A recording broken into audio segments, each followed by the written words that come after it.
So guys, for the first step, you're gonna head over to search and type in reset this PC. Click on it, and then once you're on this, you're gonna click on reset PC, and now this will come up. Now we have two options of keep my files or remove everything. If you don't have your personal files backed up, then you can go with keep my files. If you do have your personal files backed up, your apps and your settings, then you can go with remove everything.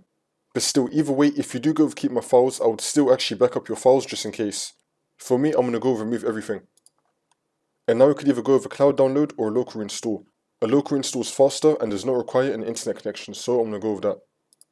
And then once this comes up, it's going to be showing us our current settings. If you want to change anything here, then you're going to click on change settings. And now this will come up. Now by default, all these options are going to be set to no, which is going to do this right here. So for example, for clean data, I have this set to no. It's going to just remove your files. This is quicker but less secure. If I set this to yes, this option will now change. It's now going to clean the drive. This may take hours, but will make it harder to recover files. So if I set this to yes, it will say this. If I set it to no, it will say something else. And this will be the exact same for the other two options as well. So if I set this to no, it's going to say this. If I set it to yes, it will say something else. And this one as well. So you just want to select what you want to do in your case. So then once you select all of that, you want to click on confirm.